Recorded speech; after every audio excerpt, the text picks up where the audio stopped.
guys, and thank you for going. Gregorio, help me!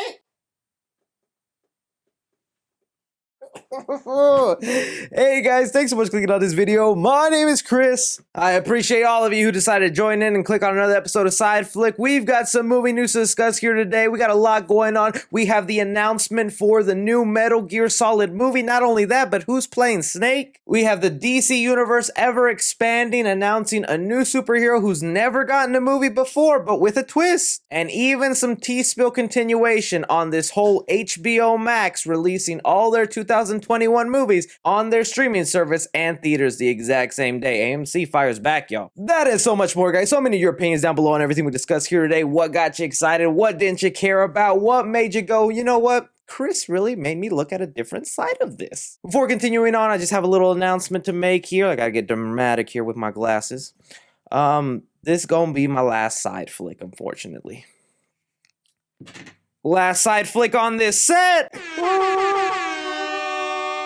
Sorry about that. I finally got my mic fixed on the old set, so we'll be returning to that very soon, but I don't know, kind of wondering if I should even do that. Some of you guys are really liking this new setup right here. It is kind of nice, but my insecurities are hit, okay? I already get called Fatty Elon Musk, now I'm getting called Fatty Elon Musk in 3D. I'll probably end up using this to do more live streams. That way I can have a better conversation with you guys out there, because it must be boring just to hear my voice all the time. I want to bring your guys' input on the movie news out there, so look out for some live streams in the future and be part of that. But as well, don't be forgetting to hit that like button and subscribe if you haven't already, guys. I'm trying to hit 250K before the end of the year, so if you want to give me a little Christmas present, just subscribe. That would mean the world to me. All right, but let's just start diving in here with our first little news story right here, and you guys might have seen me talk about this a couple of times on the channel, and that is about the movie entitled We Can Be Heroes, that is essentially Sharkboy and Lavagirl 2. This is the spiritual sequel to one of our childhood movies that I just can't believe we're actually getting. Netflix went ahead and released the full 3-minute trailer. I'm going to be playing it on top of my voice right here, but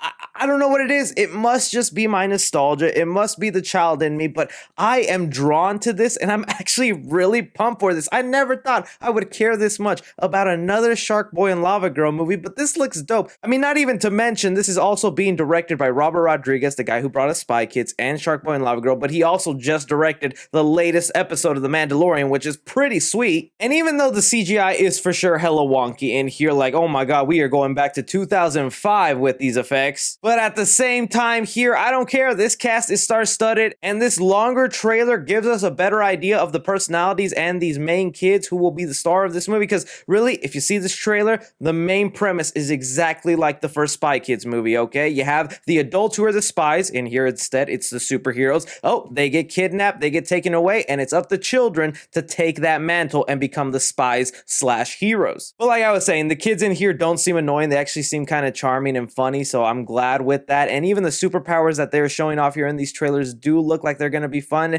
This is coming to Netflix New Year's Day, so why not check it out? You guys know here on the channel we do trash or treasure with new trailers, and I'm going to give this a treasure. I'm going to be watching it day one, but I want to know your guys' opinion, especially if you didn't grow up on Sharkboy and Lavagirl. Will you be watching this spin-off movie? What did you think of the trailer? Did it captivate you? It captivated me, man. All right, moving on to something definitely interesting and is gonna get a lot of chatter in the comment section that I'm gonna be afraid to look at it here, is we have here the Hollywood Reporter that came out with the exclusive that let us know of a new DC comic superhero that hasn't gotten a live action movie before, is finally getting one.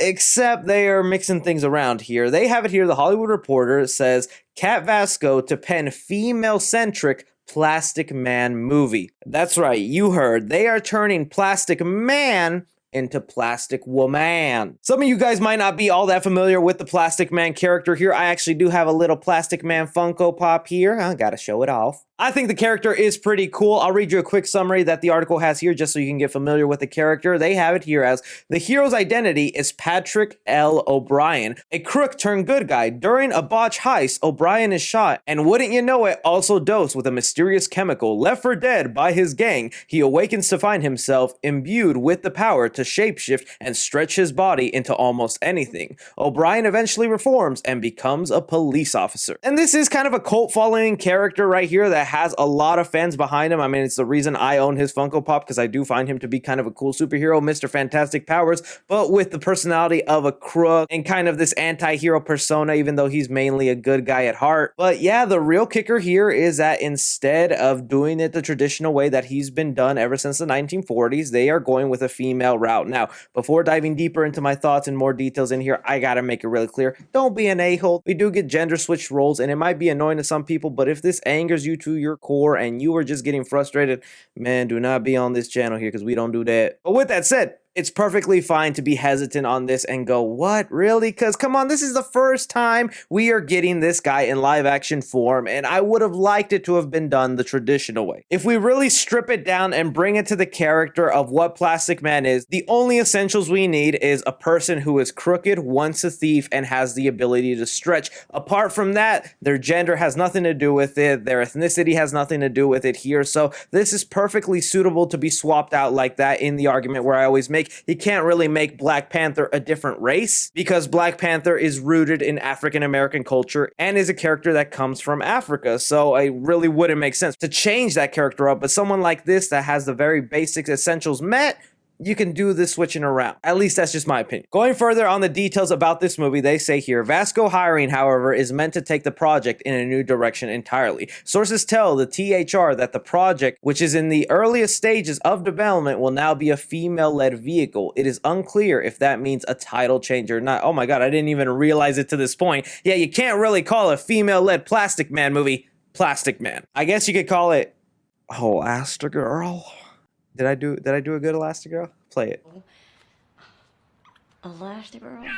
That was identical, right? I mean, yeah, if you want your female PlasticMan movie, go watch Incredibles 2, because that was essentially a female-led PlasticMan movie. Elastigirl being the main hero of that film, going on a mission, fighting crime. So we'll see how this turns out. Like I said, I'm hesitant. Really would have rather it just done the traditional way, since it's the first time this character is being outed, but I'm gonna keep an open mind, and I'm gonna be willing to accept this, and if it turns out good, I'll be honest. If not, oh man, we'll see that reboot in a couple of years. But how do you guys feel, honestly, about this change to the character of PlasticMan? I admit it, some of y'all didn't even know this character existed till today. You can't be that angry. But moving on from the death of my dislike button over something controversial, we are moving on here to another video game movie adaptation in the works here, and this is looking pretty solid, if I do say so myself. What we have here is Deadline reporting that Oscar Isaac is set to star as Solid Snake in Sony's Metal Gear Solid movie. Now, if you don't know about this, is one of the most popular games ever made here, Metal Gear Solid, that has been around since 1998 on the PlayStation, and is also a game that I've never played, please forgive me. But it is finally getting the live action treatment, and getting Oscar Isaac to play Solid Snake, yo, that's not a bad choice right there. To add some talent like him, like, my go-to, if you want to know how great of an act Oscar Isaac is to watch the movie Ex Machina. Even though I haven't played the games, I've heard countless people just praise this game, say how good it is, the storyline, so it was only a matter of time before it got this. And now Oscar Isaac attached is definitely a good sign for me. I just hope it turns out being one of the better video game movies. We've kind of broken through that curse of video game movies being bad. I mean, we had the Sonic the Hedgehog movie that I thought was pretty good. The most recent Tomb Raider movie I thought was pretty enjoyable and watchable. But I want to hear from you, Metal Gear Solid fans out there. For big fans of the video game, how do you feel about this casting choice? Do you think Oscar Isaac can capture the persona of Snake? And for you people who've never played the video game and really don't care, are you willing to watch basically a special operative story that comes from a video game starring Oscar Isaac? All right, jumping to something that's been game-changing in the movie industry right here is this whole situation that's happened with HBO Max and Warner Brothers. If you haven't heard about this, I did make a whole video on it. You guys can check it. I'll link it down below. But just to sum it up for you, this is earth-shattering news. Warner Brothers went ahead and announced that all their upcoming movies in 2021 will now release on HBO Max and theaters the exact same day. So that means movies like Godzilla vs. King Kong, the new Suicide Squad, Tom and Jerry, Space Jam 2, all those movies you will be able to watch in the comfort of your own home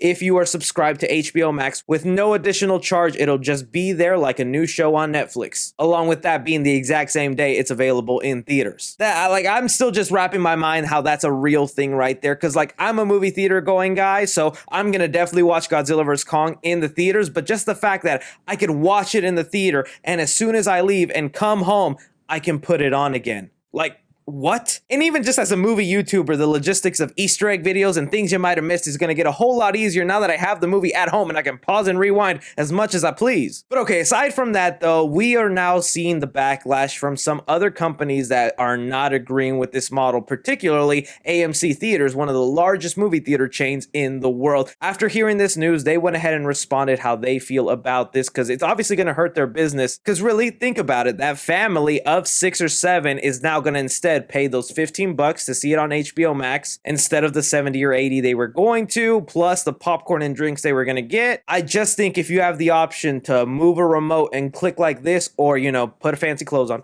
get in your car, drive to the theater, pick your movie, socially interact with people in the middle of a pandemic, they're gonna pick the just move the remote thing. But this is what AMC had to say on that situation. Clearly, Warner Media intends to sacrifice a considerable portion of the profitability of its movie studio division and that of its production partners and filmmakers to subsidize its HBO Max startup. As for AMC, we will do all in our power to ensure that Warner does not do so at our expense. We will aggressively pursue economic terms that preserve our business. We have already commenced an immediate and urgent dialogue with the leadership of Warner on this subject.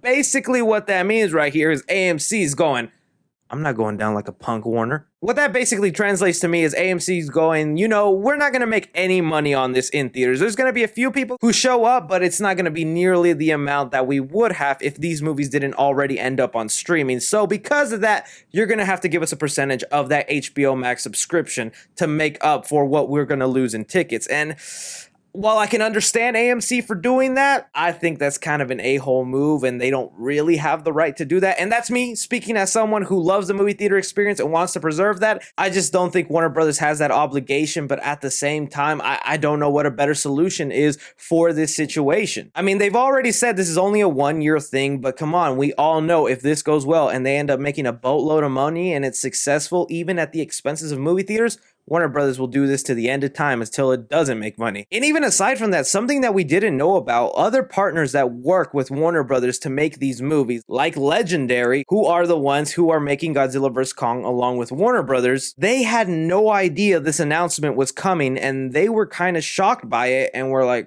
wait, what? You're putting our movie on a streaming service? So we might even see a situation where the partners of some of these movies who help make these films might come back and go, we didn't agree to this. I know you're the distribution partner, but you're putting our movie only in theaters and not HBO Max. I also wonder, like, what happens if you're halfway through the year and this is a horrible business model? You're losing so much money. Your movies are being pirated all over online just because you already put them accessible to that. Are they going to stick to their guns and it's like, okay, we made our bed, now we have to sit it through? Or are they going to stop halfway through the year or after the third movie and like, okay, this isn't working, paramos? Just a lot going on here, but AMC is not going down. The movie theater chains are not going down, and we might see some updates or change to this. No word yet if they're going to do the whole Universal thing where AMC's like, okay, we're banning Warner Brother movies, we're banning Universal.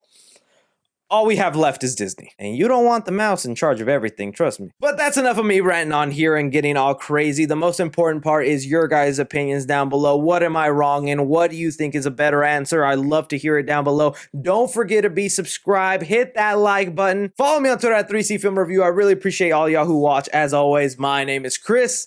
Take care.